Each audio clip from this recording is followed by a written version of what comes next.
Nice. Right. Good evening, everybody. I'm Brand Lee from 103.9 WRBI. I would really like to thank all those who have come to participate this evening and everyone who's come to spectate. And I have been asked to moderate this evening's discussion and to set forth some rules clearly for here tonight. So I'll go over those quickly for you. First of all, no lighting. Oh, one laugh. All right. That's a joke, just to lighten the mood. Each candidate will be given 2 minutes to make an opening statement to use as they would like. Candidates drew numbers before we started to determine the order of questioning. Each candidate will get a question then, and they'll have 2 minutes to answer it.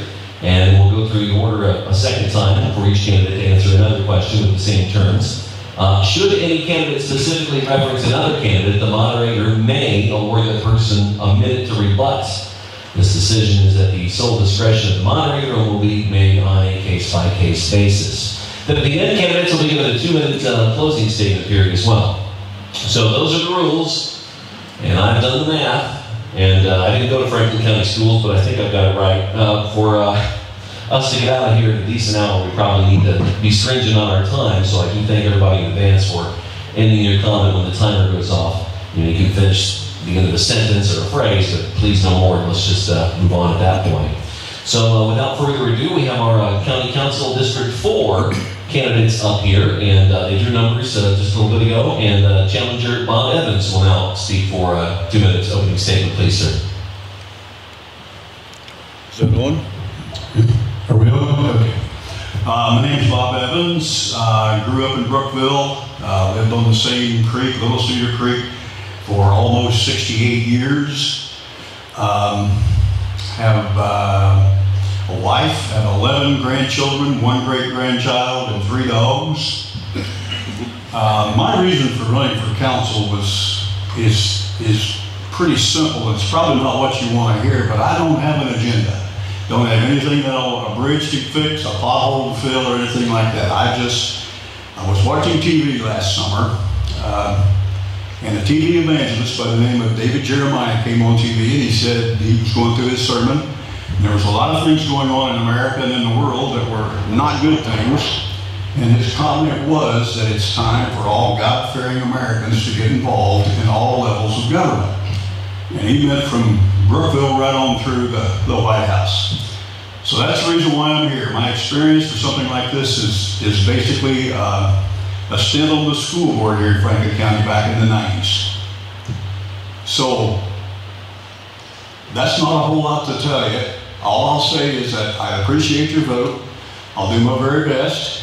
It'll be done fair. It'll be done with due diligence. And I'll do the best thing I can for you and for all of Franklin County on every situation that comes up. Challenger for Franklin County Council District 4, Bob Evans. Now the incumbent Joe Gillespie Jr. for a 2-minute opening statement. My name is Joe Gillespie. I live on Holland Road. My parents purchased a farm in 1964 when I was in 2nd grade, and I continue to live on that farm. I've been in local government almost my entire working career. I was the county surveyor for 40 years, and this is my 4th year on county council representing District 4. District 4 consists of Brookville Township only. My philosophies on local government is very simple. I think most people think as long as the road is fixed and when they call someone for help that they come and help them, that the rest of the government, they pretty much want to stay out of their lives. And so that being said, I have tried to support all the emergency services and the highway. And there are other things that go with that. I mean, you have to fund the government, but those are my priorities.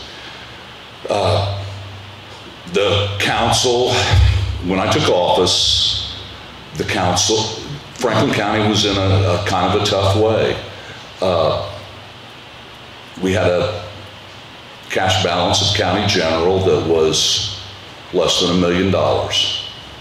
And just as I took office, we decided to hire a financial consultant. We hired the Reedy Group, and they put together a financial plan for the county, and we have strictly followed that. And in these 4 years, we've accumulated. You told us time. You're keeping time over there, right, Andy? Yes. All right. Well, I thought we were going to hear it when it went off, isn't it? Am I done? Yeah. That was time. Sorry. Sorry. Sorry about that. I cut you off. I didn't know that it was. I thought it was going to be a little ding there or something, so I was just waiting. But and then for a round of questions, we'll invert the order that we did the opening statements in, and we'll continue it like that. So the first question for Councilman Gillespie: what specifically has the council done in your years as a member that you are the most proud of? You have 2 minutes. Well, that's what I was just talking about. Like I said, we had a very small cash balance in county general. At this time, and what our financial plan called for, our consultant wanted us to be able to have enough cash to be able to fund our government for 1/2 of a year. We've actually put enough money together to almost fund it for a year. We have a cash balance of a little bit over $7 million. And that is probably what I'm most proud of. But there are challenges also I mean, Hewlett Bridge is a challenge. Moving the dispatch center is going to be a huge challenge. But my goal is to try and fund the government with our current resources. That is my personal challenge. All right, thank you, Mr. Gillespie. Mr. Evans, if elected, what specifically would you like to see the county council do in your first term? Well, the way I see their job, and I've been to some of their meetings, their job is to bring wisdom to the way the money is being spent around Franklin County. And as I said, I don't have an agenda. I don't have anything that I know of that needs to be fixed. There are some things that I've heard at the meetings that, like Joe alluded to, that would be big things with the information center, the EMS, the call-in center for 911. I'm sure there's big issues, but I don't really know which one I would pick as a goal. I think they all deserve the right amount of study and educating yourselves, and also finding out from the taxpayers what their beliefs are in all these issues. Thank you, Mr. Evans. And another round of questions we'll invert. We'll let Mr. Evans go first on this one. What differentiates you from your opponent and or the folks that are on the board down, the other folks? Well, the key thing about, I guess it's interesting to me, Joe's my opponent, but Joe's also my friend. We rode school bus together back in, should we tell him when? A long time ago. I know some of the members on the board. Don't have anything bad to say about anyone. Wouldn't do well in a debate like we see on TV sometimes. I wouldn't do well in that because I don't know a whole lot of bad things to say about anybody that's on the board or my opponent. I will promise honesty and integrity, and I'm sure it's already there with the other members also, but that's one thing that will be there. And be willing to listen to someone that walks up to you at the hardware store, at the basketball or football game, and has a question. Just be willing to listen. All right, thank you. And Councilman Gillespie, what unfinished business do you have that you absolutely want to accomplish if you get another term on the council? Well, when they started to discuss moving the dispatch center, I was skeptical of that. And it has been brought up for several months, and so I've been talking to former sheriffs, and I met with the current sheriff, and a lot of dispatchers, a lot of emergency people, and I told the commissioners Tuesday that I am convinced that probably it needs to happen. But with moving that is going to require 6 or 8 additional employees. And so the challenge is, can we afford it? That's the big challenge, is what is it going to do to our fund balances? What is it going to do to our benefit package, our health insurance and our workers' compensation and whatever else is included in that? So I think that is a big project right now. There are lots of unanswered questions, and I told the commissioners on Tuesday that at our next council meeting, I plan to ask our board to initiate a study from our consultant to see how we can afford that. Thank you. And now we have time to get offer questions to the members of the public. If anybody would like to ask a question of either one of our council members, you can come up to the mic here with the green tape around it. Once, twice, thrice. Is it Bridget? I was wondering how you, Joe, how you prepare for the meetings and how you'll prepare to go to the meetings. Do you plan on doing anything before the meeting or just showing up and looking at the papers? Is that to Bob or me? She had said Joe, I believe. Okay. For both? Okay.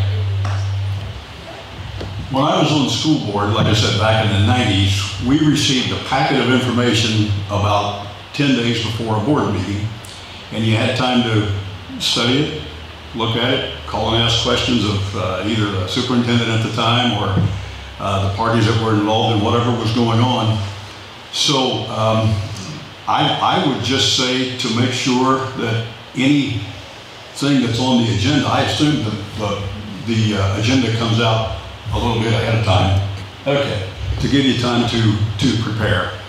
So that's what I would say. It's just like when I was on the school board, there's a packet that allows you to study the issues and to form your opinions and then be ready at the meeting time. We do get a packet emailed to us not 10 days before, maybe 3 days before. And with that agenda and with all of the additional appropriations and the transfers and anything else, we get that, and I go through that a couple of times before our meeting. That is, and there's always other things that need to be brought up, special things that generally aren't on the agenda, and but that's how I prepare. Another question? I don't see anybody standing up. With that, we'll let our gentlemen make their closing remarks, and see, Mr. Evans got to make his opening statement first, so Mr. Gillespie, if you want to go first with your closing statement. 2 minutes, and Amy, if you could, I can't always read your lips or your hands, so let's just holler out time if you can't make it, so we can all hear it. That chimes, I can't hear it. Thanks. Well, I'd like to thank you all for this forum. This is really thoughtful, and I just ask for your support and try and give a common sense, logical approach to county government. And if anybody has any questions for me, I have put my phone number on all of my political cards and my yard signs, and I will tell you, if you do that and think people won't call you, that isn't correct. But thank you again. And I also say thank you for coming out. I think my biggest wish for this election, and also for the election that's taking place in all 50 of our states in our national election, is the key thing for us to do right now as Franklin Countyans and as Americans is to get out and vote, to make sure that we do exercise our right to vote. A lot of people fought wars so that we would have this right, so we should certainly exercise it. And once again, thank you all for coming out. I would appreciate your vote. I will confess that 4 years ago, I probably voted for Joe. But I've decided to take that away from him this time, and I'm going to vote for myself. Thanks, Bob. All right, let's see here for our candidates for Franklin County Council District 4. Incumbent Joe Gillespie, Bob Evans.